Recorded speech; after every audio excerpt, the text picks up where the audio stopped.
How I Wrote My Second Novel, written and narrated by Yolanda A. Reed. Writing, for me, is like breathing air. I always wrote little stories and poems as a child. We had lots of books in our home. My mom was a college professor, so during the summer she'd bring home boxes of books, literally, for us to read and have our fill. So in junior high and high school, I read numerous books, especially in the summertime, as I wrote in my diaries. This, not surprisingly, turned out to be extremely beneficial for me as a writer. For that way, I practiced and fine tuned my writing. Then, when I was about 19 years old, I wrote my first novel. I got as far as 10 or so typed pages. The problem I discovered was that I did not know the direction of the story. The novel opened with a young girl visiting an elderly woman. The old lady reflected my drawing of an old woman with lots of dialogue between the crone and the girl. I also had a grand theme, but after 10 or so pages, where was the story going? I had no idea. About a decade later, instead of a diary, I kept a journal. Girls write diaries. Women keep journals. By writing my stories and poems and daily existence, I was doing as Virginia Woolf, Anais Nin, and Doris Lessing had done.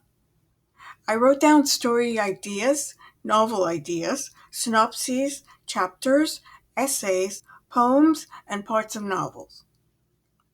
Now I think what a remarkable child and teen I was to be writing so consistently with no visible reward, except that I wrote great, impressive essays for my classes, papers, and book reports.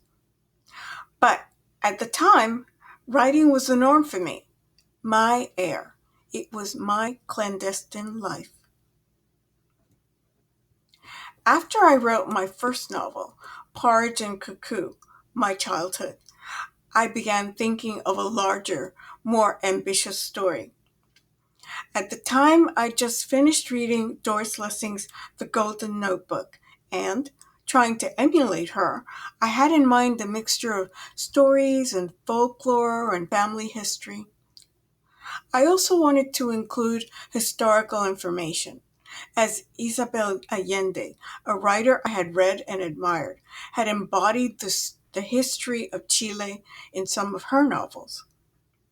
At the same time, I wanted to tell the story of a woman betrayed by her first love. I knew infidelity was a main theme, but I wanted her to survive and get stronger. Her name was Eulalia. I had innumerable notes, written haphazardly when ideas came to me, and so I created a 10-page synopsis. I divided the synopsis into chapters. I tweaked the outline with a few changes, then I began. I took a long time writing chapter 1, since I felt I had to cram so much into it. Theme, foreshadowing the plot, main characters.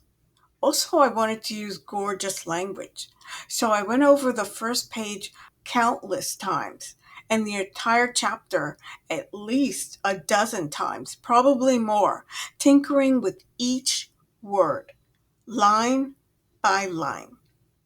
That phase took about 6 weeks or more, after which I decided to split the chapter I'd been working on into two chapters. I also decided to go forward. Chapters 3, 4, and 5 basically flowed effortlessly. I was astonished that the characters took over their own fate. I had done some research into history while reading the outline and synopsis and beforehand.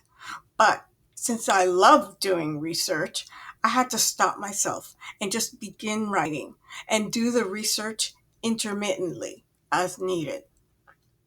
In a sense, I'd been preparing to write The Honey Eater all of my life. Surprisingly, I never felt overwhelmed as I wrote The Honey Eater. Instead, I felt empowered. I felt in the zone. Certain sections to this day make me misty eyed. Part of the reason could be that I was crying as I wrote them.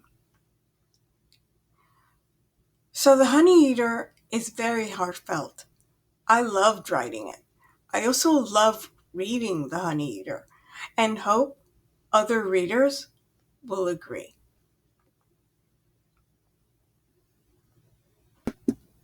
Fini.